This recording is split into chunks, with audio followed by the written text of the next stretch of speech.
I said, well, you should have a pretty good payday today. Yeah, he should. And then you just see who I was talking to, right? What about, Zoning. oh, Uh, what's his name? our zoning guy? No. uh, My, Oh, Les. yes, there you go. Okay. Maybe with my site and your. Yeah. Your. I can't get it. Yeah. Or. Orbits.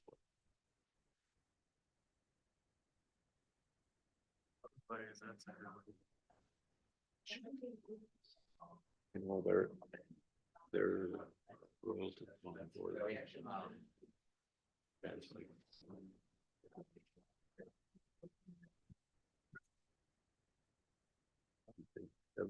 Everybody getting paid. If we make it.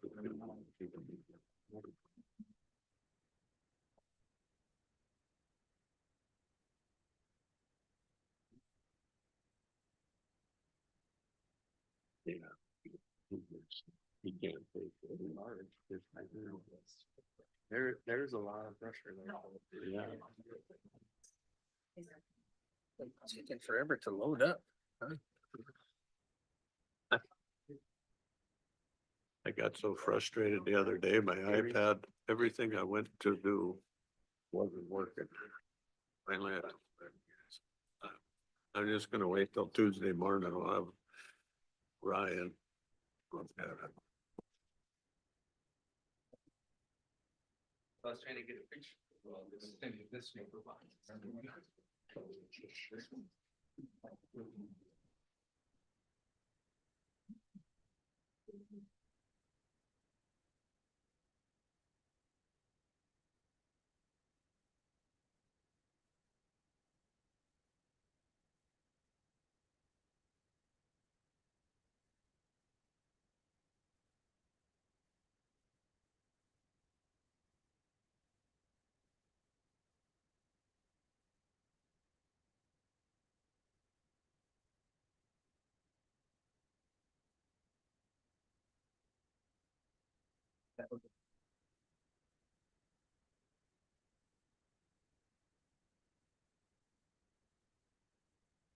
Thank you. There you go.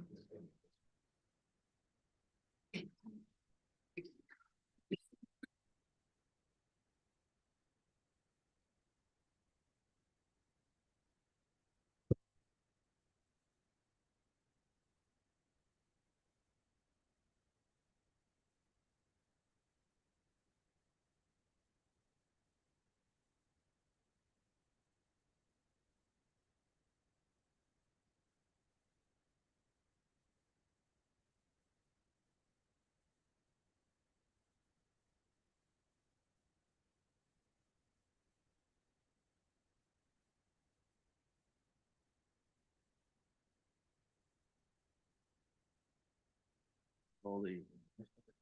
All right, we do have 10 o'clock. We'll call the meeting to order and rise for the pledge. I pledge allegiance to the flag of the United States of America and to the republic for which it stands, one nation, under God, indivisible, with liberty and justice for all. All right, good morning, everybody, and thanks for coming to the meeting. At this time, we will work on or do public forum. Is there anybody from the public that wants to speak? We'll maybe start in person here. See a couple, but I don't know if you guys, nothing. Anybody online? Okay, we will roll through public forum. We will move on to the agenda. Is there any additions or? Yeah, Mr. Chair. Yeah. I would like to pull item number 2 from consent agenda and add it to the regular agenda for discussion. Okay, and that's the deed You can grant. put it wherever you want. Yeah, let's do it right after, well, yeah. Mr. Oh. Chair, members of the board, We do have some additions, and so we can maybe add Commissioner Ludwig's item as part of the agenda additions that I'll review if I can do that now. Yep. So Dave Menke, County Administrator, if we could add to the regular agenda item number 1.1, letter of support for grant application East Central Energy. And Dennis Rice from ECE is here to make a presentation and explain the request. And then we could add the deed grant item as 1.2, if that is acceptable. And then we have some additional information for regular agenda item number 2, the legislative update and PILT resolution. There's a letter from St. Louis County regarding the PILT, and Commissioner Ludwig submitted that yesterday for your information. Okay. Does anybody want to make a motion? I'll move the agenda as amended. I'll second. All right. Is there any other discussion? Hearing none, all in favor say aye. Aye. Oh, same thing. Okay, approve the minutes of the March 18, 2025 regular board meeting and summary for publication. And the minutes of the March 25, 2025 special meeting.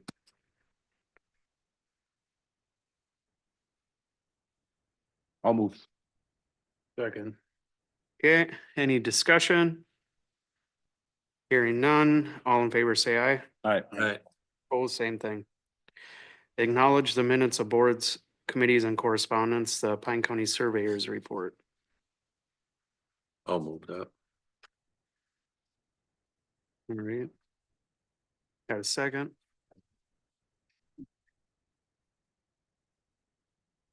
You need a second? Yep. I'll second. All right, sounds good. Any discussion? Hearing none, all in favor say aye. Aye. Oh, same thing.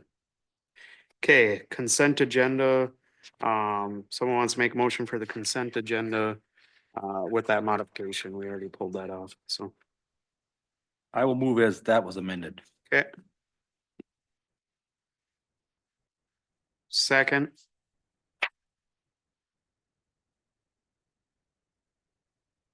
I'll second okay. Any other discussion on the consent agenda? Hearing none, all in favor say aye. it. Aye. Opposed, same thing. Okay, regular agenda. We have the 2024 juvenile out of home placement report. It's 15 minutes. We already burned up 4 of your 15 minutes. Rough crowd. Good morning, Mr. Chair, members of the board, Terry Fawcett, Pine County Probation Director. Annual report. I'll try to just explain a little bit, maybe as we go through this, kind of bring Commissioner Nelson up to the whys. We do things certain ways here. So this is an overlook of juvenile out of home placement and corrections, but understand that the out of home placement budget relative to programming technically falls under Health and Human Services. We just have correctional line items underneath that. And then the East Central Regional Juvenile Center bill comes directly to probation, and all that'll kind of be explained further in here. Ryan said 3 seconds every time I switch. So this one, just a little introduction. In the upper left, it talks about the whys that we make certain decisions relative to placing kids out of home. And so public safety, best interest of the child, least restrictive. We also do a risk assessment instrument. Probation, county attorney's office look at that. Does a kid need to be in custody after their first appearance? Those type of things. And so all those factors are taken into account. To the right, upper right, placement reduction strategies. All these different community-based strategies are in place. And so different things we use to try to keep a kid out of detention or placement if possible. The last two I'd like to just briefly mention. We have a partnership with Juvenile Detentions Alternatives Initiative, which is really a way to look at best practices of keeping kids out of detention when possible and make sure that we don't have a disparate number of African-American or American Indian children in placement. They've notified us that they may be giving us $100,000 for some programming. I have another meeting with them this week, so that's exciting. And then Mr. Frederickson's written a grant, restorative practices grant in collaboration with probation and some community partners. The legislature 2 years ago appropriated $8 million for restorative practices. And a bunch of people have applied. That money's now just being rolled out. We should find out in the next 2 weeks. Through that, we've had to develop a restorative practices advisory committee and so forth. So more community-based programming equals less kids in custody. So that's kind of our goal here in probation. Lower left, so if you add the money, the line items through the way they're coded with Becky's budget and then the probation budget in the East Central Regional Juvenile Center, we budgeted $361,000 last year and we spent 223. So we are under budget with our kids at the juvenile center, which doesn't happen all the time. So that was good this year. So under budget by $138,000. And we were able to collect back $8,400 from families, which is not easy to do either. Budget busters, these are what we consider kids that cost the county over $20,000 per child in placement. We had 3 this year. Always careful to protect the identity of the kids, but some common denominators on these kids that cost a lot of money. Trauma history, early child protection, HHS involvement, mental health diagnosis, family inability or instability, truancy, poor academic progress, substance abuse, person offenses. And we've tried a lot of community-based things that didn't work. Thus, kid gets placed. And then you look at these 3 kids, cost the county $135,000 in a total of 416 placement days. So that our budget busters was 6 last year, now went to 3. So we had 3 juveniles represent 8% of the total number of kids that were placed this year, but represented 65% of the overall bed days and placement and 60% of the total cost. So you can see how that can, yes. Terry, I'm always interested in that stuff, but when you look at the kids that went to a facility as a budget buster, so to speak, what's the outcome for those kids 1 or 2 or 3 years down the road? Do we have a good track on that? I can only give you anecdotal answer to that. Usually not very good, and when I talk about truancy, I can tell you when I worked for Arrowhead Regional Corrections, I didn't want to do anything with truancy, right? Too many cases, don't have time for truants. Then when I came down here, I was really taught differently. A lot of that came from Judge Reuter, who talked about truancy being the canary in the coal mine, right? It's really a symptom of what else is going on in that child's life and in their home. And so when you see that, and I tell kids every time, when I have a kid come in just for a diversion case, one of the first things I say is one of your conditions is going to be go to school. And here's why, because kids that don't go to school regularly end up staying in offices like this for the better part of their life. And so, especially, and this is why it's so important that we work collaboratively with Health and Human Services and the social work department, because we're dealing with the same kids a lot of the time. And, they're more the experts than we are when it comes to trauma and, and those type of things. So sometimes, go ahead. Key that you've been telling us forever, and Becky and Reese have, is to spend our money up front and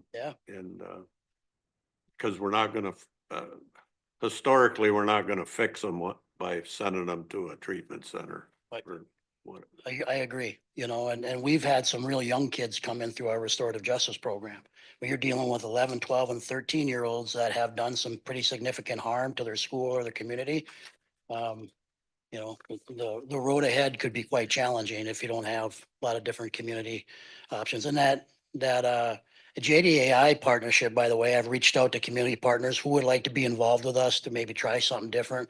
And TSA and Changing Gates both reached out. So hopefully we can get some more therapists and some therapy done over doing with some equine stuff at the ranch at Changing Gates. And so I've always appreciated this county because you allow us to try different things and see if we can make a dent on that front end more. So Josh has got me on the clock. I just wanted to make a comment. It does seem like we are making a dent though. I mean, if not more than that, because this list, it seems like it gets smaller and smaller. I mean, and one person can really hammer that away, but yeah, I appreciate what you guys are doing and this number seems to be not as frightening, I guess is the word. Yeah, I would agree. And the other thing that really throws this number out of whack some years is this one had a victim of sexual abuse, which then usually turns in a perpetrator of sexual abuse. And then because of the specificity of that type of treatment, it just takes a long time, and they're very difficult cases to change that behavior. And so that costs money, and, so on the bottom, the top placements that Pine County has used, and those are pretty much exclusively the only ones we use now. On the bottom, you can't see it, but Boys Town, Nebraska, we've been working with them for 2.5 years. They finally got their licensure through the Department of Corrections. And so we'll have a group out there the end of this month to take a look at all their programming and their facilities. And we'll have another option to place kids if we have to. It's a beautiful facility. I've been out there once, so stay tuned.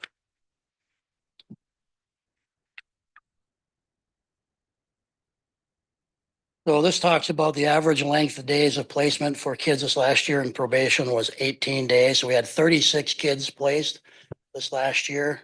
Or excuse me, the number of juveniles was 36. The number of placements was 60, but the average length of placement was only 18 days. This was the lowest it's been in years. It's a good indicator of greater use of short-term interventions versus long-term placements. No serious person offenses this last year, so that helps keep our detention numbers down. When you have a serious crime, those kids usually remain in detention when they do that risk assessment instrument. There's that number again, about 3 juveniles for 416 days. So 3 juveniles added up to 60% of the overall placement days.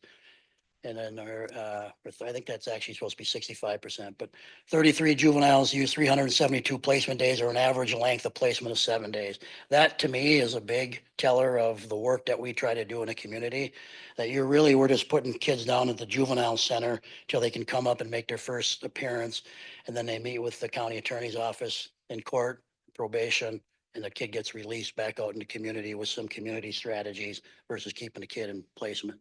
Back in the old days when I started in this business, the kid would stay in placement for a lot longer.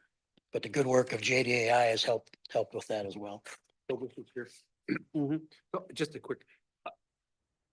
Could you address how important it is for us to have a bed? Yep, that's coming up. Okay. Hold on for about 2 more slides. All right. So these are the placement types. So this kind of gives you a little bit. So the DOC secure, non-secure shelter assessment.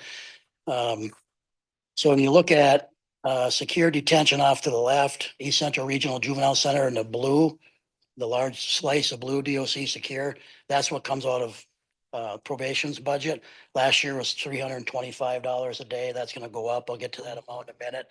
And those other 2 are what comes out of HHS's budget. So they're just coded differently based on what type of work is going to be done. DOC non-secure is less restrictive placement. The good part, to answer part of your question now, is our contract with the juvenile center gives us really 100 beds on campus. They have 3 different programs in Anoka. If we didn't have that, we'd be in a world of hurt. The sheriff's department probably wouldn't be happy because they'd be transporting kids all over the state. And so we're able to so we can get kids into non-secure. Problem with non-secure is they usually don't have a whole lot of non-secure beds. If anybody ever wanted to make $1 million, they'd build a lot of non-secure beds in the state where kids didn't have to be placed in secure detention. And so non-secure also adds safe and supportive environment, focusing on rehabilitation and reducing recidivism and more education and counseling. So, and then very rarely do we use that shelter or assessment, but occasionally. Placement. So again, this last year, we went from $442,000 a year ago down to 223. So the way the contract used to be, if you were underutilized your beds, you pay like a balloon payment at the end of the year, which Kelly never liked. And then we redid our JPA a year or so ago. And so now we pay a daily rate, whatever it is. So this year, I think $365. And so you pay that times 365 days, comes out to a number. And then if you're under, let's say you're under by 10 beds, then you pay 10 beds worth to stay in your contract. So if we, like I said, if we didn't have the one bed in Pine, it would be difficult. Now, this next slide will get into more what Commissioner Ludwig is asking. So the benefits of, so we've had a membership, the Joint Power, since 1997. The benefits are listed there. Number 6, limited resources outside of RJC.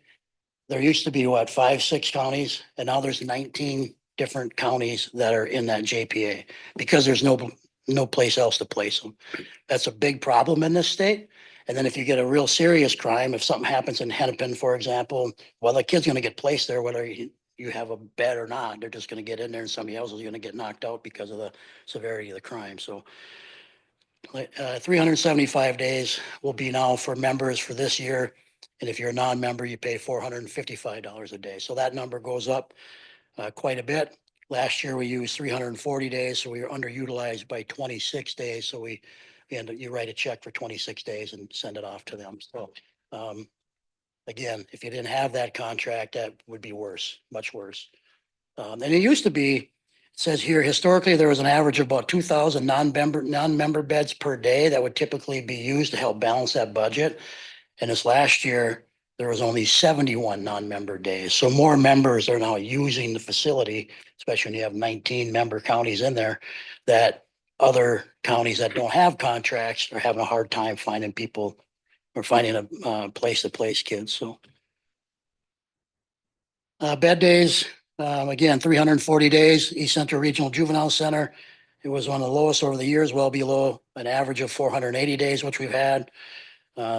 68% utilized by a small group of the high-risk kids that we talked about. 2 of the youth completed New Choices program. And then, yeah, so then that's outpatient substance abuse programming within a secure setting.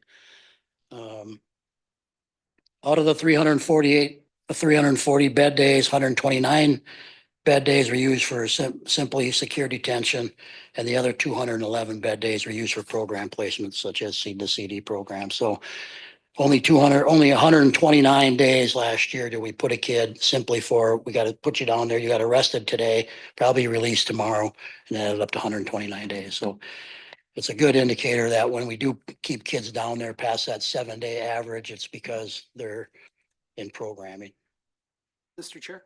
If I could ask a question on the number of contracted beds has gone up and the membership is now at 19. Has the total number of beds changed much, or is it just a reallocation of those existing beds to member counties? I think they shuffle. Yeah, So 3 other places or 2 other places. So there's 3, right? So they shuffle them around. Yeah. When all these new counties first came in, there was 1 or 2 times a year where they may call up here and talk to Sherry and say, hey, we need to move your kid because, and then they'll just move them to a different area on campus until they can get them back over there. We haven't run into that issue since then because of, the whole reason you become a member is so your kid doesn't get bounced out of the, but I said, that's the benefit of having 100 beds there. Now, some counties like Washington County, they own 5 beds. They don't use 5 beds. They have their own facility, but to help out with the membership, they just stay there because they know it's important to the, overall good. So there's been some counties that have contracted for 2 beds and realized that was a really bad idea. And then try to find a partner to get out of that 2 beds and maybe go down to a bed and a half. 1 is perfect for Pine. 1.5 would be too much. But, sometimes we end up, obviously, because of these difficult kids, end up, several years back, we had 3 kids that were EJJ kids. And so those kids sit in detention for a long time. But... All right, I think I'm getting close to the end. Electronic home monitoring is super important, especially in the juvenile world. This is a a strategy of keeping a kid in the community, especially kids that are probably medium risk, where we can track them through the GPS monitor and the kid doesn't have to be placed. So last year, there was 480 EM days, compared to 601 the year before. The 480 electronic monitoring days at the cost of $6,834 to place their kid on a monitor. If you look at our total cost savings since 2003, it's cut off at the end, the bottom, but since 2003, we've saved over $2 million at a total cost of $117,000 to put a kid on a monitor versus paying that, that daily rate of putting them in the juvenile center. So kids are a little bit more impulsive. So sometimes the monitor is a struggle. But when we can have a kid out in the monitor and in their community, we do that versus sending them down the street too. So. And finally, we have I'll talk about this probably a little bit more when we get to our outcomes report in a few months, but our YETI is our Youth Early Truancy Intervention Program developed by my juvenile agent, Devin, does a tremendous job with this. Information is presented to kids and their parents about Minnesota laws related to truancy, legal consequences and habitual truancy, and how that'll impact their future. Held monthly. I think one of the numbers that I like is on the bottom bullet of the 24 who attended last year, 19 have not been petitioned to juvenile court. Now, a lot of the families don't attend it, so that's the problem. But if we can get the families there, then we know that this is working. So 19 to 24 don't get a petition, don't have to go to truancy court because they completed YETI. So the goal is to get more families wanting to be invested on that front end, so we don't have to bring them into truancy court, which you can keep a habitual truant on for till they're 19.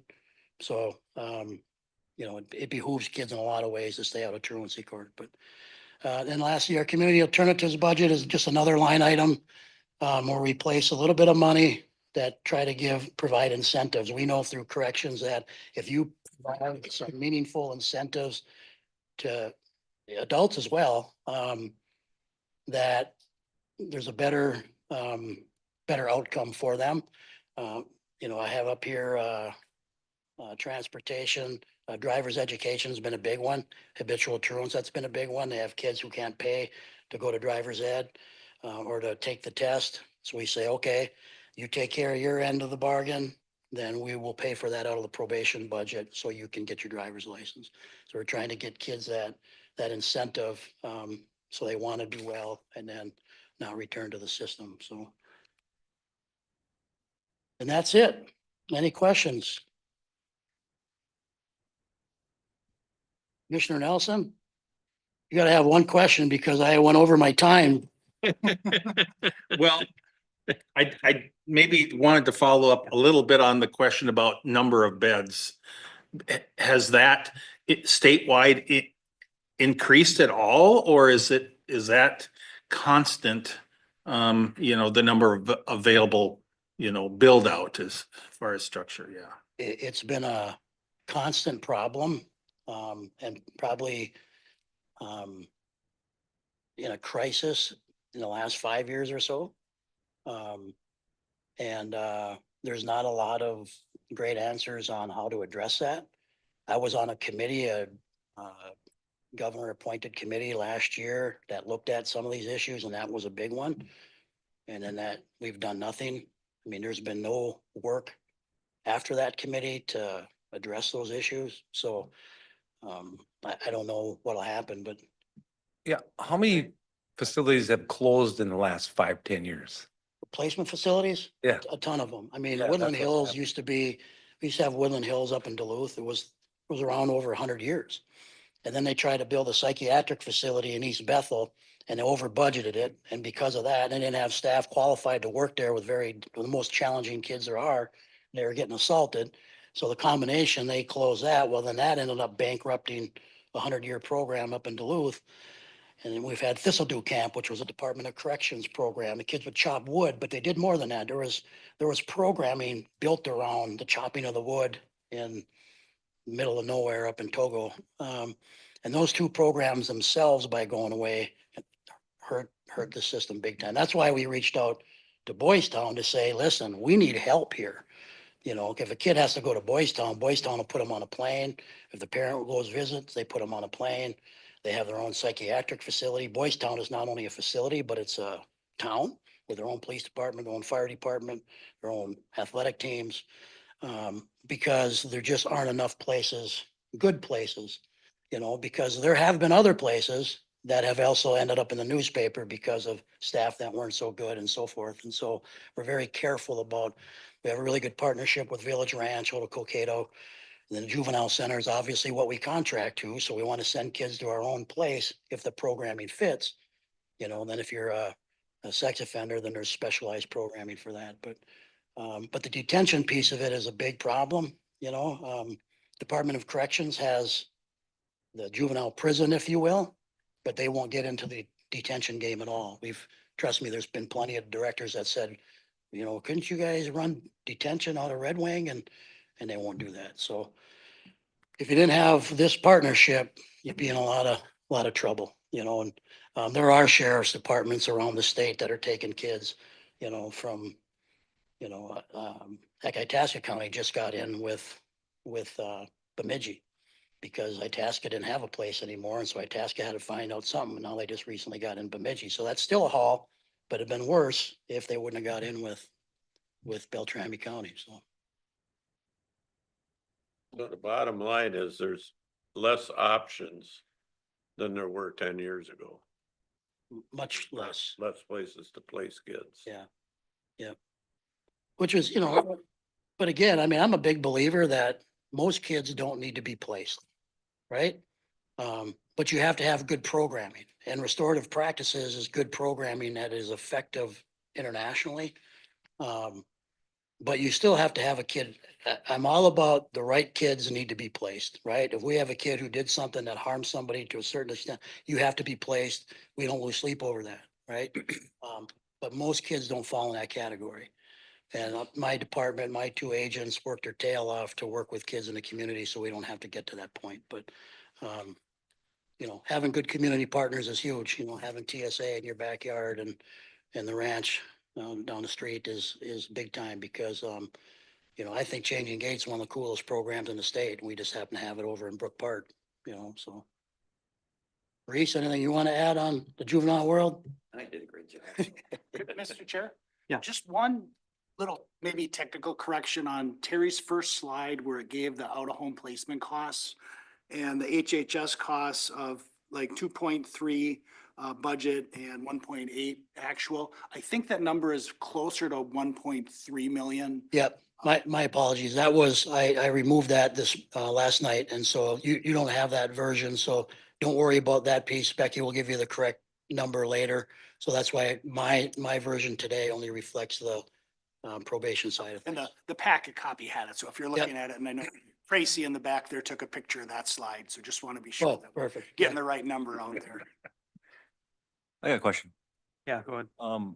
The two facilities that closed, East Bethel and Woodland Hills, are you aware what's going on with those buildings now? They're empty or? I don't know about East Bethel, but Woodland Hills is now a school, one of the local like private schools. Okay. Took that space over, did kind of a smaller scale, something at the beginning, and now they kind of running the full thing out of that building. They're both beautiful campuses. Yeah. That Woodland Hills, I mean, I worked for Woodland Hills when I came out of college and big believer of what they did, but that's being utilized up there in, Okay, or actually in Woodland neighborhood of. Yeah. okay, thank you. Thanks, Terry. Thank Yeah, you. thank you. Thanks, Terry. All right. Realize I missed the opportunity for public speak. I thought it was at the end, which is where I normally speak. Could I have just a minute on a public? And if not, I completely understand. I realize I'm. Yeah, just you or does, Just me. okay. And it's more of a thank you today. Yeah, let's switch it up real quick and we'll just let you go over here real quick. I really appreciate it. And I'm sorry for messing up your agenda. Joe Zappa with Urba had spoken to you before as you were evaluating the cannabis ordinance. Couple of things. Just want to say we've put in our application. We're waiting till the end of May, early June to hear. We feel good about it. We've been doing our initial budgeting, and within the first quarter, we'll be spending over $1 million in the community. Think of grading, fencing, new structures, electrical, all using local vendors. So we're excited about that. We'll also be hiring hopefully up to 24 people within the first year, seasonal depending on how fast we grow. But I wanted to thank you. You guys did a really tough job and a good job in your ordinance. I don't love everything about it, and that's life. But you took the time to listen to all the concerns. It's become really apparent to me how good a job you did as I'm watching Royalton now evaluate a new zoning ordinance. That's quite frankly and recently targeted, at least in my perspective. And so again, I just wanted to thank you guys. I look forward, I'm making the recommendation to the Royalton Council that they just rely on the county ordinance. I think it's complete. It recognizes the difference between large growers and small growers. You really did great work. And again, Mr. Minke mentioned Kelly's work on it. She really did a nice job. So thank you. You did great work. And I know you guys don't hear that all the time, but really, really appreciate it. And I'll keep you advised. Hopefully we get our license. Thanks. All right, thank you. All right, we will move on to 1.1 in the agenda, ECE letter of support. Dennis, did you had some stuff? Okay. I don't, I provided a slide to David. I'm not sure if it's available for presentation or not, but it just had to do with the broadband serviceable locations that remain in Pine County. Yep, So that's in your additional. should be in your agenda. Yep. So good morning, commissioners. Thank you for having me. I am Dennis Rice, the broadband manager at East Central Energy. I wanted to extend a special thanks for making this happen with such short notice. The BEAD program is it's still in development, and in order to make this happen took some effort, I'm sure, on your part, as well as ECE's part. So thank you for that. So the BEAD grant, Broadband Equity and Access Deployment Grant, is the last, I feel, large grant application that ECE will have in the state of Minnesota. There may be subsequent grants, but what we're doing, and we haven't formally crafted our PFSA or grant area yet, but using the same high quality fiber network that we're deploying right now, and have deployed with the existing border to border grants that we've been awarded. We're looking to take that same high quality design, focus on service for our members in Pine County and beyond, and use that to hopefully wrap up the remaining 2,631 eligible locations in Pine County. EC's mission obviously is to solve that digital divide for our membership, provide that high quality internet connection. Part of the BEAD grant window that we're aware of right now is that it opened up last week. ECE is planning on submitting the application on April 19th. I believe it closes on the 21st, but we give ourselves a few days for, if we have some last minute corrections. So I can answer some questions at the end of my agenda rundown, but the basic reason that I'm here is ECE is asking for a letter of support with any financial contribution the county is willing to make towards our BEAD application. Letter of support at a bare minimum, financial contribution not to exceed $1,000. It's just the letter of support itself scores points, and any financial contribution that's possible just helps us score a few more points to ensure we're submitting a really strong grant application. So with that being said, I'm happy to answer any other outstanding questions. I have one, Board may Mr. have. Chair. Yeah, go ahead. What makes a location eligible? So the FCC's fabric, the data that ISPs report annually to the FCC gets wrapped up into what they call the BSL fabric. And so the FCC puts out maps that show which residences, which addresses don't have access to high quality internet, like 100 by 20, 100 by 100. And so anything under that threshold is considered underserved. And then there's still some plain old unserved locations. So that's what makes them basically eligible is the definition of what BEAD, Minnesota DEED determines as eligible. And that's that anything under 100 by 20 is considered eligible. Is that tethered to the home, or does? That's like, just the satellite? usable data reported by the ISP. Okay, So they, an ISP could report 100 by 100, and And that's all the FCC has to go off of. Unfortunately, some infrastructures, our members will see connection speeds that are under that reported level. I'm just thinking like my house is relatively new. Yep. I don't have no connection there. I'm using a low level satellite. Yep, so you would most likely be unserved or an underserved eligible location. Okay. Yep. Yeah, I was just curious. And this, you had mentioned this hits everybody that's in the county. So just to state, we haven't yet finalized our grant package, but we are looking to fill in the Swiss cheese effect on eligible locations that are already won, and are being constructed border to border grants didn't cover. Okay. So we haven't yet, but we're looking to Okay. fill in the blanks and get as many of the members of Pine County online as we can. And that's been our goal from the very beginning, going back to, probably 2008. We've made a commitment, and then we really made a commitment in when, David, 2020 to, make sure Pine County, every person had the ability to connect to high-speed internet. Yep. And it's, I think, easier to forget the people that don't have a connection once you get a critical mass of people that are connected. But we made a commitment to everybody that this is where the county wanted to be. And we're gonna try our darndest to get everybody connected. We'll be right there And so alongside we you. hopefully. appreciate what you folks are doing and have done. Thank you. I think,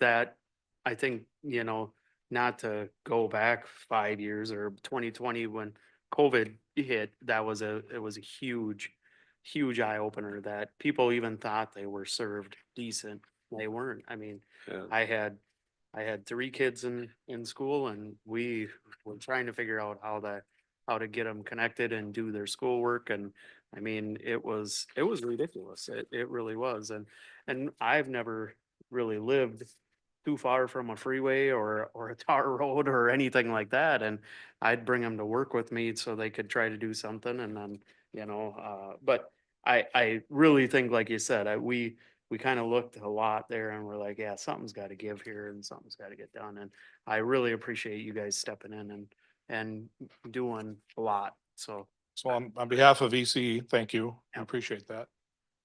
I think I'm an example of, I'm a senior citizen, and I plod along with technology, and I think I know something about it, but I struggle some days.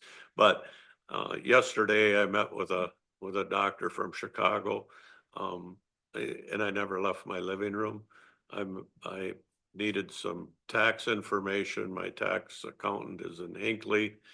People I needed tax information from was CHS, wherever they're located, but I got a hold of them and we emailed back and forth, and I never left my kitchen counter.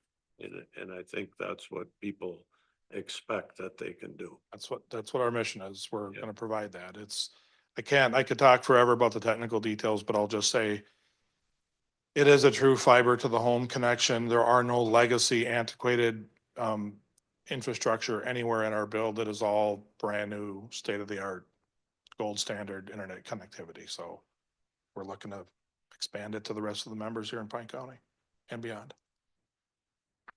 sounds good. Yeah, go ahead. First off, I appreciate what all you guys are doing, and this build out in your area. And I think as we're seeing, we've been waiting for the day when some of our very rural areas of Pine County, are going to be connected as well. And that's part of your mission, because ECE Electric is in those rural areas. So I very much appreciate that. Although I think what we're going to see happening is as these rural areas get built out, we're going to see initially some of our maybe denser populations, some of our in-town things, which are not necessarily ECE, maybe it's Minnesota Power, it's not your service area at all.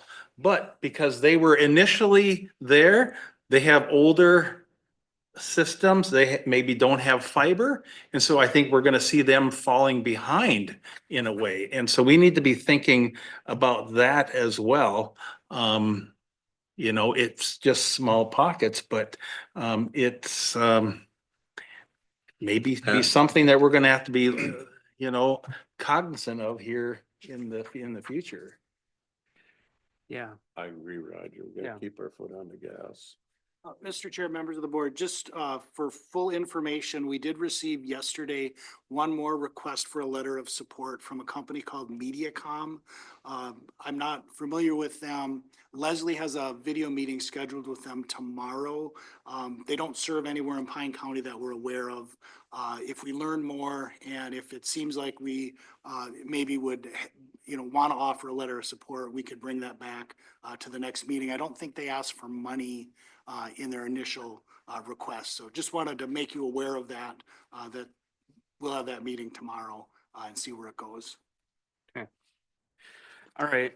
So we're looking for a motion to do this grant or for letter support for ECE. And I mean, I'm actually, I'll make the motion. I want to make a motion to do the letter of support and $1,000 financial contribution. And just to go a little into it, we put very little. We've given some grant money to some providers, but as the county ourselves, we really haven't put much towards. We say we want all this stuff done and it all sounds good and all that stuff. And it matters, but for us to put $1,000 towards it, and that would help them out the most of anything, I think is a pretty small ask. So that's why I'm gonna attach that to I'll it. second that. And with a comment. Yep, go ahead. So I think that you look at the way the world's going right now. I had signing up for Medicare and I made a phone call. I have to sign up when I'm gonna turn 65. And they say, you have to do it online. So I can do it online, but you wonder how many people, that's where the business is going. Mhm. Unless you want to go to Duluth or somewhere and stand in person. You know, that's where, so it's important to have it. Yeah. I think a lot of other things are gonna operate the same way too. Yeah. Yeah, I was on a doctor's appointment and it was for a head injury and he did testing with my eyes and everything and he was in Coon Rapids or the city somewhere and via this iPad right here. So it was, yeah, I'm like, how can you do that here? But whatever. Okay, is there any other discussion? Hearing none, all in favor, say aye. Aye. Opposed, same thing. Thank you All so right. much on behalf of EC. Yeah. Appreciate it. Thank you. Thank you. All right, so we'll move on to 1.2, the deed grant. Do you want me to start that off? Yeah, sure. So the HRA has been working on things along with Health and Human Services, and I'm gonna probably say all this wrong, but I'm part of the reason that I want to understand it better. I'm not trying to micromanage but I want the board to understand it, because I'm attending these meetings and some of it's a little bit confusing to me because of the pots of money. And then, I had talked to Roger Thursday or Friday last week, and he was getting some input from his community on like what's happening in the Hinckley area, and the school wanted to do something or something like that. So I thought, well, this would be a good time so all us commissioners can get on the same page and understand what's going on. So go ahead, lead us through that. Well, thank you. I'm Leslie Sauter, your Economic Development Coordinator. In anticipation of some questions and also future discussions on this project, I do have a slide deck prepared because this has been a 3 or 4 year project. So this started with, does the clicker work? You think? All right. Okay. So, just a few slides. I won't get too long-winded, but back in 2021, East Central Regional Development Commission did a childcare study. So they sent out surveys. They were surveying employers, providers, and parents to kind of see what the need was out there. And they created the supply and demand gap analysis of Pine County and anticipated a need between 300 to 350 slots, roughly 300 countywide. And, you know, you have this study, it tells you what you need. And they took it one step further and kind of broke it down by zip code to kind of show what that pent up demand would be in each of the areas, anticipating walking us through the next step in their process. So First Children's finances, childcare centers, helps family childcare providers, also provides business assistance through loans and technical assistance, and just really guiding people through the process of owning a childcare business. So here they did this analysis and broke it down by zip code. And you can kind of see with that 300 slot demand, a large portion of it sat in Hinckley. There also was a significant portion in Sandstone, but in 2021, the city of Sandstone was working on establishing a childcare center in the old county building that they acquired. And so Quarry Kids did start up in the next year or so following. One thing they also looked at was the current supply. So they noted there were 3 centers in Pine City. I'm noting that there was a center opening in Sandstone because that was in transition then, and that there were 27 family childcare providers providing in their homes throughout the county. One thing they noted is that there was a high risk for turnover because of the length of service. So people who've been in business longer are looking to get out. They're getting tired. That's getting the licensing requirements are changing. And then people that have been in business for less than 5 years sometimes just say that was a lot, I'm done, and bow out of the business. They also noted that the availability, when they talked to employers, that the availability was very poor and it was impacting their employees. People were missing work, they were late to work, they're not able to work overtime, they're not able to travel for work. All these things that if you're a working parent, you're like, yep, yep, yep.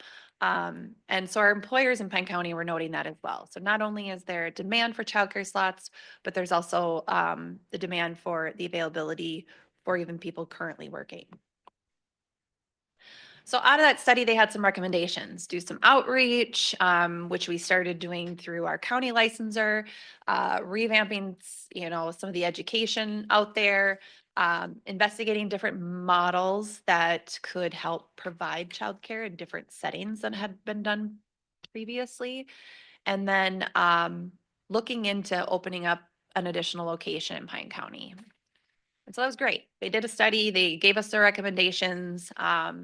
But how are you going to do that? So about a year later, they came back, First Children's Finance did, and they said, okay, we will guide you through a strategic planning process to look at this study and come up with an actual plan to address the childcare needs. And so they pulled together, they provided a report, but they kind of revisited their own data and said, oh, geez, there's more childcare needed than there was a year ago. They broke it down throughout the 4 school districts for us, which kind of helps us because that's kind of a market. If you attend a certain school, you live in a certain community, you might have different zip codes than the people in your school district, but that's your market, that's your community. So that was a little bit more helpful. So then we formed some community groups. So we pulled together people that I felt were passionate about childcare and people specifically in the communities that had the highest pent up demand. So here's a list of everybody who participated in meetings starting in September, going through December when this strategic plan was developed. They wanted us to look at 3 questions. What exists that you can tap into today to help achieve these goals? How can we increase the number of high quality childcare slots, and what can we do to better support people? And so we, throughout those meetings, kind of discussed that and came up with some community-based goals. And the first one was working with the city of Hinckley and the city of Finlayson to identify sites that could potentially host a childcare center, finding a provider to put it in that center, and just trying to find the financial resources to make it happen. That group was able to publish a request for proposals in December of 2023, looking for that childcare developer, somebody who had experience doing that. Our other goal was to create and offer a training and appreciation event. This goal was sort of easily achieved because the Child Care Aware program at Pine Tech had historically always done this annually. So we're really fortunate in Pine County to have this resource that was was offered annually to childcare providers. It went by the wayside during COVID because people weren't getting together. But we relaunched it and an event was held in September 2023. And I think they got, a few dozen providers to come in and get their training updated. And we were hoping to recruit some new family childcare providers, but just didn't quite get there. At the same time, the state was kind of redoing some of their licensing requirements for in-home family childcare. So I think it kind of made people a little bit nervous to move forward with opening their home for a childcare. The last goal was one I crossed off because it didn't work. We tried it, it didn't work. There wasn't a need, there wasn't a demand for it. The thought was that we could create a childcare association and a childcare substitute pool because that tended to be an issue for in-home family childcare providers. If they took a vacation, who was going to watch the kids or be in their home to care for them? And so that was something we investigated and didn't quite work out. And that's okay. So First Children's Finance also provided some recommendations of things we could continue to do and stay aware of. And so a lot of these we were already doing and it kind of felt like, yep. But we did stay aware of things happening at the legislature, which is how we were alerted to this funding through deed to open up a childcare center. So the first goal that we had established was focusing on the Hinckley-Finlayson School District, where over 150 childcare slots are needed. 2 sites were identified. We were working with the school district on the Finlayson Elementary School, and then we were working at the 504 Weber Avenue South site with Mille Lacs Corporate Ventures, and they had received a federal economic development grant to transform that into a business incubator. So it seemed to work really well. We put our request for proposals out because now we had our 2 sites identified. We needed to find somebody who was an expert at opening up a childcare because I'm not that person and neither was anybody else on our team. But hey, we did the legwork. We found the sites. We know there's a need. Now we just need to find somebody that wants to do it for us. So in January, the county board approved a childcare consultant, and I invited her here in case we have questions. Anna Reiser, she and I have worked together on expanding and opening childcares previously. She brought some expertise to the table that I did not have, filled in that gap. We funded that contract with our Initiative Foundation grant as well as some ARPA funding. So we still have her. We are dragging her along as this project continues to move forward. In February, President Mulford from Pine Technical and Community College reached out. He had a project on his hands of moving Pine Early Children's Child Care Center from the college campus site to the Lakeside Center site where the student housing was going. And he was aware of this deed funding coming. And if we collaborated, we'd probably better our chances of getting it. So we worked together, Pine County and Pine Tech, to draft up the application, noting sites in Pine City, Hinckley, and Finlayson is where we were going to do some childcare. And we got it. So I don't think we would have without that collaborative piece. And like I said, it was the 3 sites in Pine City, Hinckley, and Finlayson, and we got $500,000 in around July of 2024. This is where things start to get fun. So around the same time we were awarded the grant, the bids came in higher than the federal EDA grant could fund. So the childcare programming for the 504 Weber Avenue site was removed so that they could continue with their business incubator, but childcare wasn't going to work out there. Right around that same time, the month after, the school board did not support the Finlayson Elementary site. It's tricky. Finlayson didn't have as high of a demand as Hinckley did, and the numbers just weren't working out and they weren't comfortable taking that risk. Fortunately, some conversations were being had, and so there was a new site opening up in the Willow River community. And so we were able to shift those Finlayson funds to the Willow River site and really support that new childcare to set them up for success. And then in the meantime, we identified a separate site or a new site in Hinckley that could potentially be the site for the Hinckley Child Care Center, just down the road on Fire Monument Road. Those conversations started in September. We were hoping that Mille Lacs Corporate Ventures could potentially be the owner, since that's who we had proposed to be the property owner initially. Didn't quite work out. And now just this last February, the county HRA EDA approved that purchase using some of their investment dollars to invest in an economic development project as opposed to housing, what they've done previously in the past. And as this is all coming together, you have to keep your grantor aware, and Deed did approve this amendment just this month, and that's the paperwork that you have in front of you to approve. Just kind of wanted to walk you also through with like the numbers, like how do you just move money around? Initially, we had requested $600,000 from Deed and we only got $500,000. So we had to reduce the project budgets at each of the sites.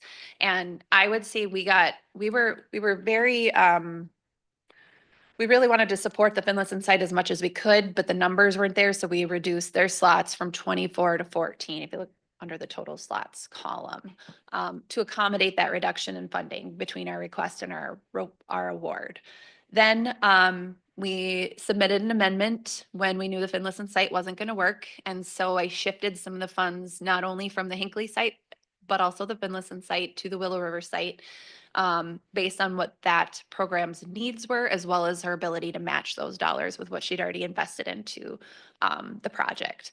And the fortunate part was she has a lot of slots in that site. So we went from having 88 slots to 118. So an easy amendment for the state to approve. Our second amendment, our slots stay the same, as well as our budget. The only thing we're really changing is the address of the center in Hinckley. I did, within the actual project budget, move some funds around, knowing that this grant expires in June, and so that we probably would not be able to use the grant funds to support staffing. But we would put that money into equipment and supplies and contractual services to make sure that the center is as ready for opening as it can be for the new provider coming in. And that is, yeah, I just kind of gave that explanation of kind of how we worked it out. So that is the quick and dirty of our childcare project. Started in 2021, it is now 2025. Our hope is, like that previous slide said, is to bring, with this grant, 118 new slots to Pine County. Not quite meeting that 300 threshold, so that, there's room for more in-home family childcare providers. There's room for more centers, even in Hinckley. So this is just kind of just starting to get the tip of the iceberg. First of all, I'd just like to say thank you. Thank you, Leslie. This is exactly, I think, what we had in mind when we hired Leslie, is this kind of stuff. To have somebody at the county to be able to push this stuff forward. We weren't doing this a few years ago, and we didn't have the capability of doing it. So I just really appreciate your office, what you've been doing. So, does anybody have any questions for Leslie? Oh, I do. What's the resolution number? I'd have to sit back. It's in the consent agenda number 2. I can't see them. I don't have the consent, huh?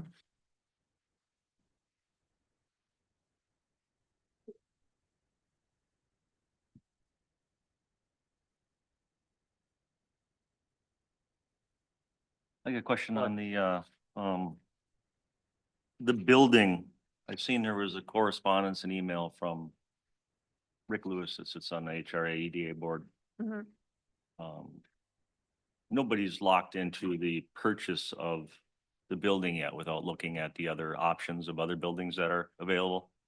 We did look into other options, and we are in a purchase agreement with the due diligence factor in there Okay. as well. So we are looking into it. The property that we looked at has a long-term lease on it, so we're investigating the complications of that. Okay, the realtor said it's possibly less than a year. The lease on the building, was it the NCRS building next to the Yep. old Napa store? Yeah, so that's less than a year and they only occupy half of the building. Okay. So that's what I had found out. So doesn't seem too long term, less than a year. So we're still looking at other options, Yep. correct? Okay, thank you. Yep, go ahead, Roger. Couple of questions, clarifications. So on the contract modification, are we looking at like the dollars on page 6? Well, page 8, I guess it would be. Amendment number 2, is that what we're talking about? Yeah. So really the dollars aren't changing. Nope. So we are committing to we've already committed the 220 towards the Pine City Yep. site. This is Which is, of the deed money, yep, and which is open and operating. correct? And then the Willow River site, 56,000, and then the Hinckley site, 222,000 Mhm. of deed money. Mhm. Okay, plus our EDA match. Yep, that's for the purchase of the property. Yep. So we would be. The EDA would own the building then? What about in the Willow River? Who's the owner of that? I believe the school district. Okay, got it. Okay, that helps me give some clarification. I will say that on the whole area of you know, the need that we have, it's huge. There's no doubt about that. And sometimes parties are a little bit late to the table, recognizing the need, or having, or expecting maybe somebody else to step up and do that. I know Hinckley, Finlayson School District looked at the Finlayson site. And it's because they had some space. And again, maybe it's the 11th and a half hour, but now they have space in Hinckley, which is really where the need really centers down on. And it's like, can we have too many child care providers in Hinckley? I don't think so. So if they actually had a meeting last night, if you had a chance to look at it online. And they talked about that and they wanted to make a decision on moving forward at their next board meeting, which is the 14th, actually a day before ours. So my question is it, even though the Finlayson site didn't work out, are we locked into just one Hinckley site, or is there a possibility if they are still interested or pursuing that we look at partnering with them as well? Because they're talking about it in the school type of facility. Right. So we wouldn't be owning the building or anything like that. They would be providing that. So I suppose similar to Willow River, so. That would be something absolutely open to discussion for sure. I would be curious if it's going to be school district owned and operated, or if they're bringing in a private operator to do it. I think we'd have to have a meeting with Deed to make sure that would be something.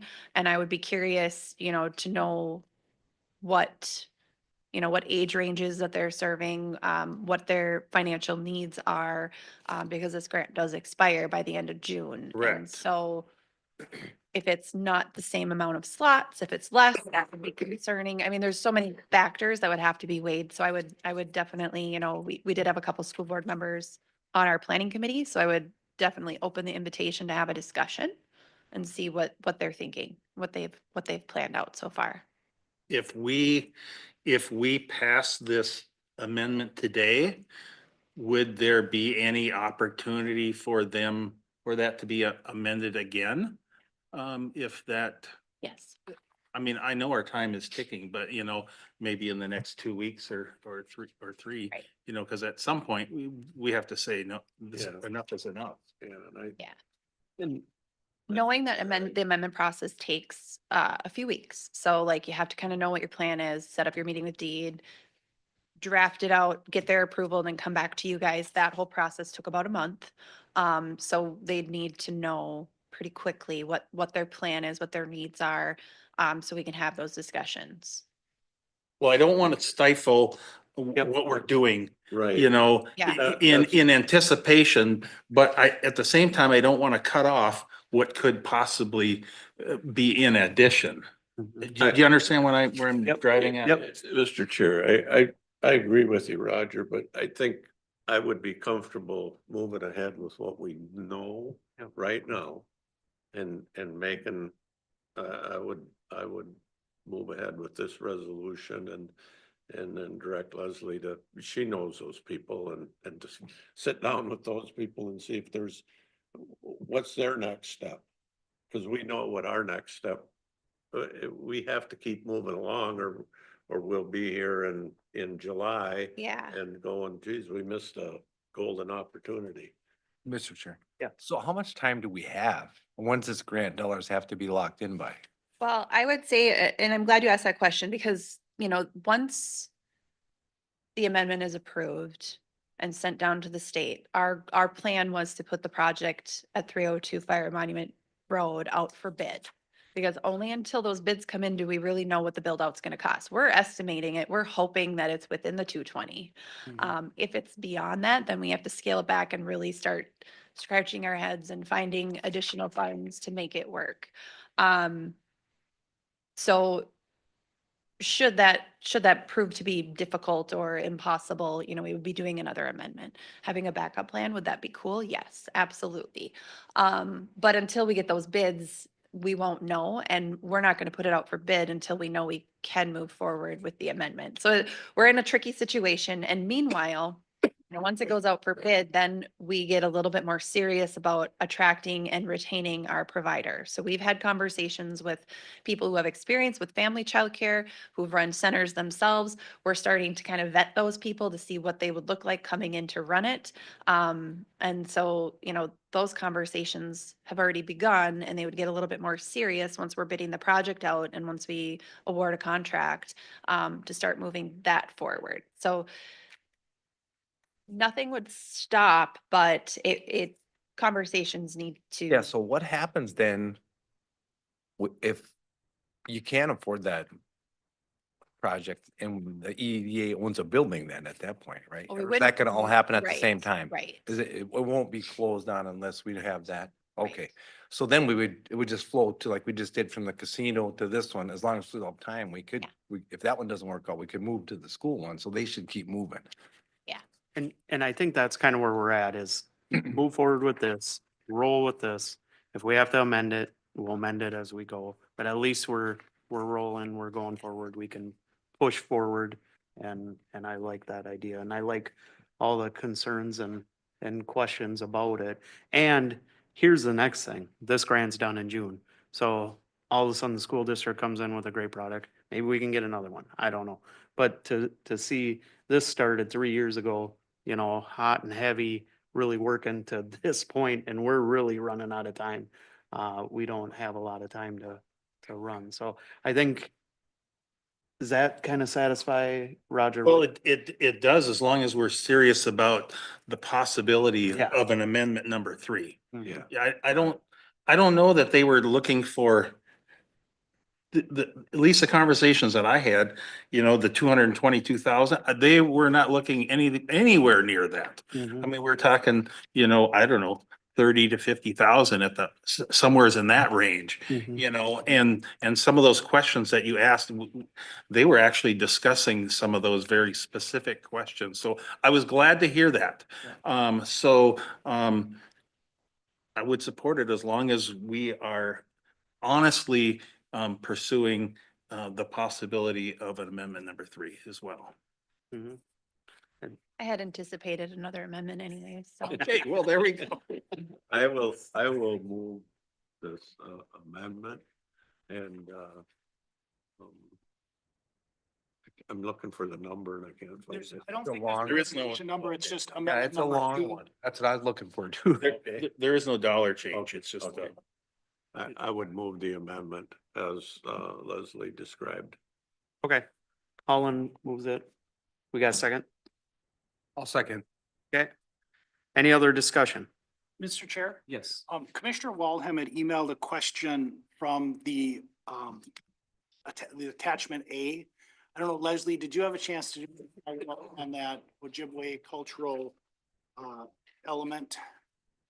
That was in the original grant application. So that was just an idea included in the grant application. Curriculum for this site has not been purchased, and that would be determined based on who the provider is and what they want to incorporate into their childcare center. Thank you. That helpful? Okay, any other discussion? maybe if there's a if we will be anticipating a amendment number 3, we can maybe look at that, some of that language that would be more relevant to the current situation. Okay. Yeah. All right, any other discussion? The building still could be, it sounds like there's gonna be a showing maybe even tomorrow to look at that other building, or did I Which hear that building? wrong? The building The out, dental office one or which or one? the other building out on, okay, all right, The time has been set yet. Great. okay, yeah, just so we, due diligence, right? That's the, okay, thank you. No, I'm sure. All right. Any other discussion? Okay, hearing none, all in favor say aye. Aye. Opposed, same thing. Okay, Thank you, Leslie. yeah, thanks a lot. Thanks both of you guys. Now we're doing the railroad. We will. Oh, yeah, I got it right here. Okay, I moved too far ahead. Okay, legislative update and PILT resolution. Mr. Yeah. Chair, members of the board, Commissioner Ludwig has been most involved in this with the Arrowhead Counties Association. But there is, in the most recent governor's budget proposal, significant cuts to payment in lieu of taxes. And so in your packet is a proposed resolution that you could consider that would be supportive of maintaining PILT payments. And then there was also handed out today a letter from St. Louis County also regarding PILT. So I would defer to Commissioner Ludwig for more information on what he has been discussing with his colleagues. Yeah, I can say it. Arrowhead County Association was asking us to send, because we're a member up there. And of course, their counties up there, St. Louis have a lot more. Yeah. But Pine County gets $901,000 for a pill. It's almost $1 million. No matter, so that's a big number for us. Mhm. And they're just looking at some of these other numbers. I don't know if there's a direct correlation percentage wise, but the one county, Lake County gets about $1 million. Well, yeah, they lose about $500,000, so so we could be on substantial loss. So essentially, this is just to support St. Louis counties or the Arrowhead counties to Right. It's just a resolution of, okay. And Mr. Chair? Yeah. So in talking with John Ongaro, who is the staff support for Arrowhead Counties, he had thought that Pine County would have about a $300,000 loss in the governor's proposal. And that's just pilled. Right, just on the PILT piece. All right. So someone want to make a motion? I will make a motion to I move resolution 2025-15. Okay. We got a second. Second. All right, any discussion on this? Roger. Any other discussion on this? Hearing none, all in favor say aye. Aye. Opposed, same thing. Okay, now we will recess the regular board meeting and convene the rail authority meeting. Pine County Regional Railroad Authority meeting, Sioux Line Crossing permits. Greg, were you gonna present this or was this? I could start it off. Okay, yeah, sounds good. We don't want you to sit here the whole time and not be able to talk, so. You make me look a little important by standing up here. Well, thank you. Yeah, so originally Kelly was gonna make this presentation and wasn't able to make it today, so typically she has pretty good screenshots and stuff. I don't know if she supplied anything today, probably not, but we can do without it. We had a map in our packet. Okay, that'll work. I think we actually have 2 items to discuss. David, should I bring up first the Minnesota Department of Transportation Right there. request that they withdrawn, being it was part of our advisory committee meeting minutes last Yeah, that would be good. Okay, so as part of your of the advisory committee meeting minutes from last time, one of the requests that we approved was that MinDOT was going to be doing some reconstruction by Brook Park at Highway 23 and the 107 intersection. And just north of that, the county owns the railroad grade up there, and they wanted to purchase some easement off of that.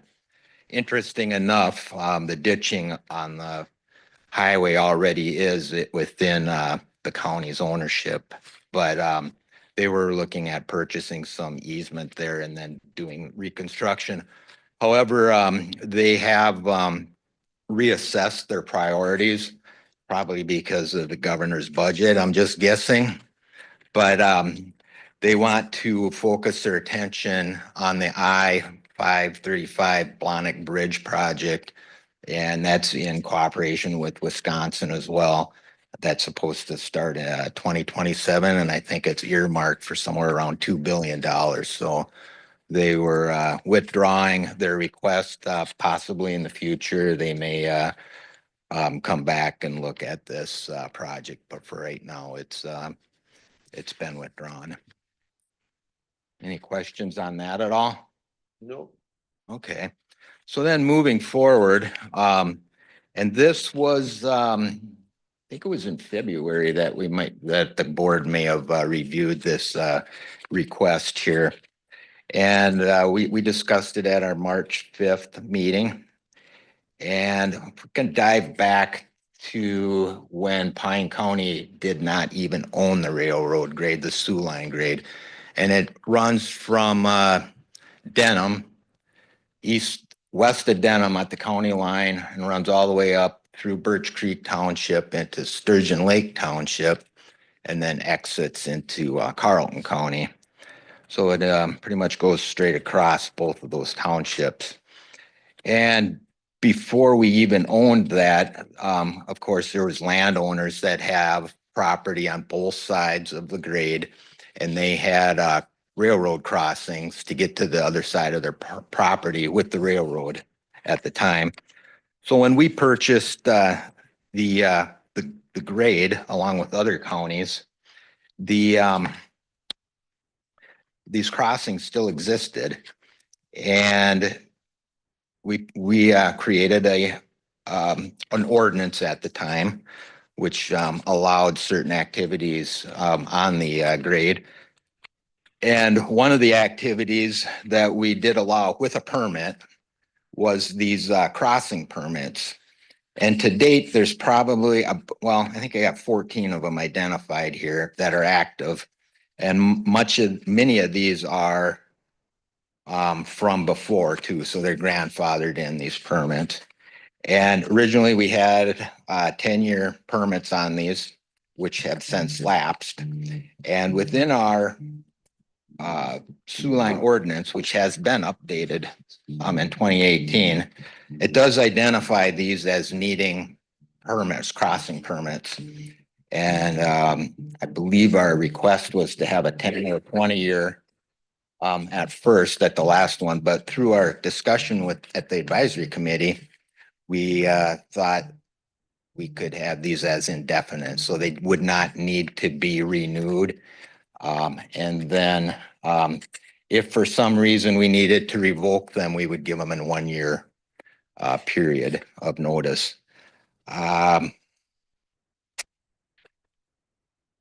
With an option to purchase an easement, I think. Okay, that's correct. Yes. That was the other consideration, was that some of these landowners may want an easement. We don't know that yet though, but when we issue these, we will, I'll let them know that there is a process if they'd be willing to purchase an easement on these railroad crossings, that would be an option as well. So, within our ordinance, the Sioux Line updated ordinance, it does give the land commissioner the ability to issue permits within the use of our, within the spirit of our ordinance for 1 year. But of course, this is longer than 1 year, so it would need a railroad authority approval on that. And as identified in our ordinance. So with that, I believe the request is to allow your land commissioner, myself, to issue these 14 permits to these individuals. And then with that, I'll leave this up to Commissioner Moore and Ludwig if they have any other questions or follow through on it. I'm good. Okay. Yeah, I think it was pretty straightforward. We had a pretty good conversation about it, on what would be the best way and how to handle it. And I think this is what we decided, so. I don't remember, what would the cost of an easement be, or how would that be set if they do decide to purchase? Right, so we had, we just had an easement, that we, approved, west of Denham, Severstrom, I think it was. And I believe that was around $1,000. It's pretty cheap for an easement.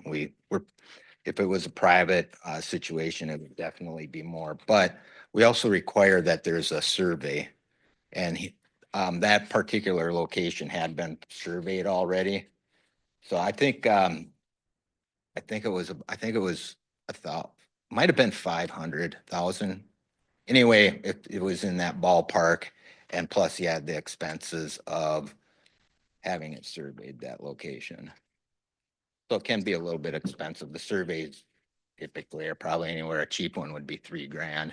Could be anywhere up to 10, I would imagine. Yeah, I'm just wondering, so when they come to get their permit or however that's gonna happen, there should be some language that says you can opt to buy an easement and if there's a reasonable price, they're done, right? How does that work? Yes, when we send out these permits, there'll be an attached letter that allows them, if they would like to purchase an easement and be done with the permit system, that's an option. And then at that point, it would be a request returning to the Land Advisory Committee, where we would review it and then roll it through to the county board or the railroad authority for approval. Yeah, well, that's why I'm thinking, while we have the rail authority convened, I said, so, Well, I think that's something, Mr. Chair. I mean, how? That's gonna go back to the committee and you'll have to determine what is the fee gonna be? How much There you go. cost? Right. That's what I wanna know. Is How- the how rail much authority cost gonna is- determine the fee, or is the committee gonna determine? I believe it's $500 was what the minimum is if it's a tax forfeit parcel. Of course, this is not tax forfeit, and I believe we went with 500 minimum with the, forgive me if I don't have his name right, but Severstrom, that easement that that the county board issued in February, it might have been. But then again, that we also require a survey, Yeah, so we know the exact location. thank you. All right, so we need to make a motion to approve these permits. I got a question. Okay, The survey could be handled in-house with our surveyor then, right? County wouldn't have to hire a. Our county surveyor, Robin, will Yeah. review the legal descriptions of the survey and quite often make the changes. Sometimes he's actually even written them, but the actual on-the-ground survey is required to be bought and paid for by an outside surveyor by the application. Okay, thank yeah, you. so the landowner would have to have the survey I understand. and then provide it to us. So there is more expense for the landowner to get an easement, but than the 500 or whatever the county charges. Correct.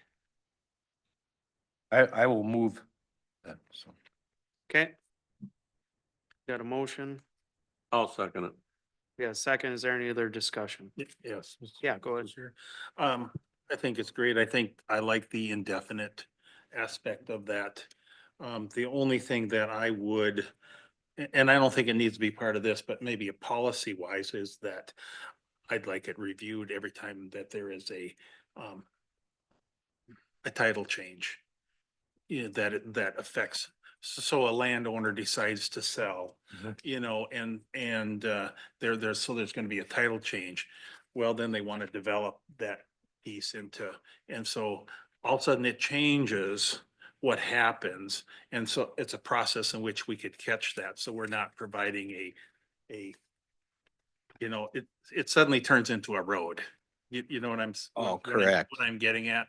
Right, we want it to be maintained as just a crossing Yes, and not an ye- actual yes, roadway. And that may be a time to catch that. Yeah, and as part of the permit that they are obtaining, it's non-transferable. So in the event that they do sell the property, the permit does not transfer to the new owner. They have to But then reapply. that's taken care of. Yep. Thanks. Correct. If they purchase the easement, it would though, right?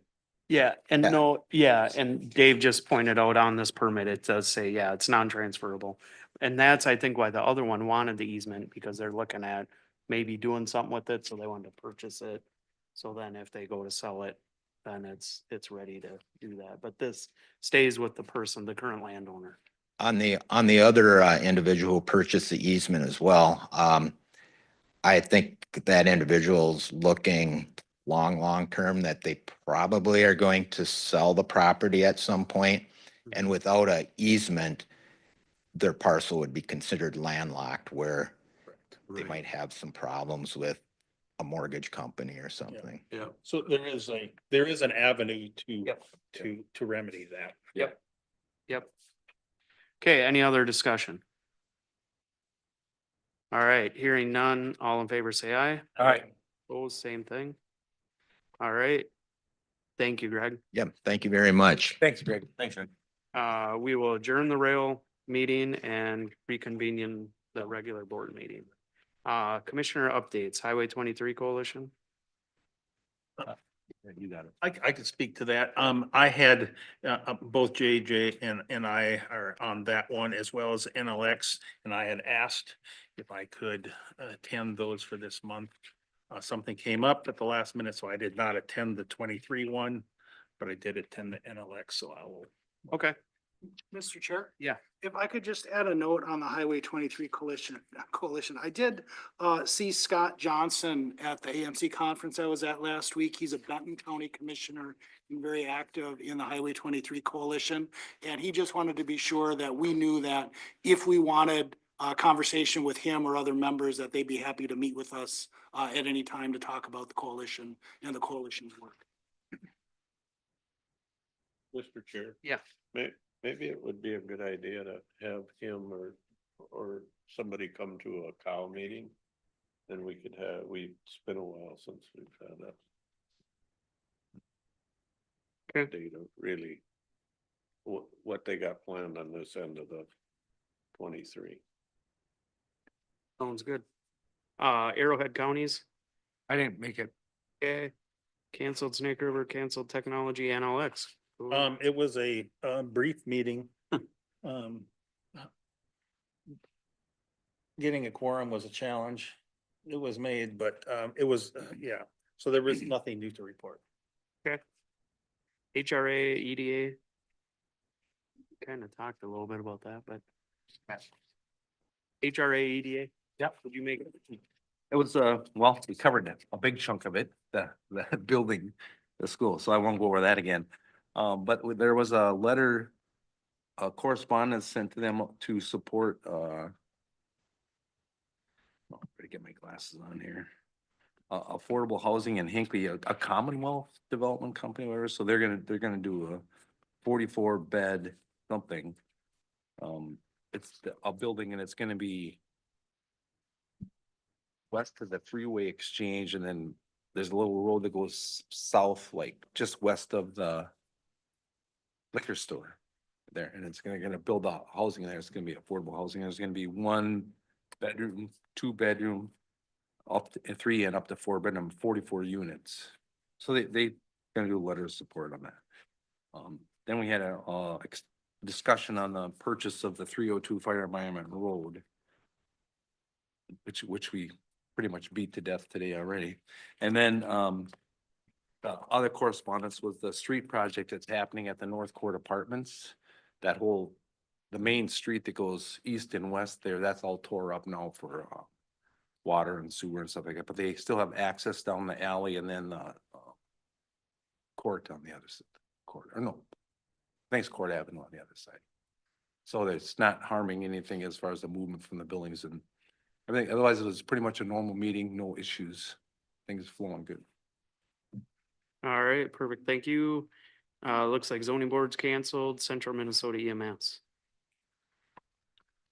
Is that you too, Matt? EMS, Matt? That didn't happen. Okay. It's gonna be May. It got moved to May. They're waiting until the state settles the dust down there. Sounds good. I got a Take- couple others. Oh, yeah, anything other, go ahead. The Northeast Transportation Partnership. I had a meeting with the planning department and MinDOT because I think we're always concerned because we're in MinDOT District 1 and we're in the East Central Regional Development Service area. And the Northeast Regional Development Commission is the contracted planning arm of the Northeast Transportation Committee. So it's one, we're involved in a lot of that stuff where we got some of our service comes from the west and some from the north. And so, we had a good discussion about making sure we get our planners involved from East Central Regional Development Commission with their planners, so we don't get left out of some of that stuff. And so I think we made progress. And then East Central Solid Waste, we met yesterday again, trying to hammer out what we're really looking for in a executive director. And I think we'll have that ready to go at a regular meeting 2 weeks from yesterday. But you know, we've had a director that's been there for 20+ years, and so it's you know, when somebody's there a long time, they just pick up this and they pick up that, and does it ever really get put in a job description? And so I think we're getting there. And then township officers was last Saturday. Roger and I went there. I don't think there was any earth-shattering news that I saw, but good to connect with those people. And our staff that was there did a wonderful job with explaining some zoning stuff and what they're working on, so. Is there any, I don't know how, because I did get a little feedback about some commissioners that didn't show up. I was one of them. And some staff that didn't show up. Is there any appetite to maybe have, you know, because one of the staff, the person that asked me was, why doesn't such and such show up? Well, was there anything like I know when we have these kind of meetings, we have something on the agenda for them to present or talk about. Is there any working with the Township Association, maybe, you know, we have a presentation from such and such? Cause I don't know how it was last time, but they only gave you 3 minutes to talk anyways, so Right. it was, you know. Well, we talked more than 3 minutes. Yeah. You did, okay, so it wasn't. I think our sheriff was there too. We all took 5 to 10 Okay, and they didn't cut us off, so. okay. They had asked one time about the county engineer, I know, and he happened to have he was out of state the 1 year. Another time, I think they questioned again why he wasn't there, but I think we addressed everything when they were asking their concerns of our engineer anyway, that I recall. Yeah, and that's where I'm like, if they have some stuff to be addressed, or if Specific. it's just to show up and spend 2 hours there in case somebody has a question about something. That's where what I don't like about that format is there's no real hard agenda. It just lists names and talk about what you wanna talk about. So, I don't know, and or maybe we try to rekindle the township meeting we used to have and, go that road. I don't know. No, we've talked about that for a while. Yeah. So try it or whatever, maybe I'll work with David a little bit and try to get something come before us or something, so. Okay, anything else? Any others? Otherwise, take a peek at your upcoming meetings, there's a few of them. And, when is the land dedication? That's after 26. 26, okay, so we'll talk about that a little next time, huh? All right. Fire Sounds and good. safety training starting for kids tonight. Perfect.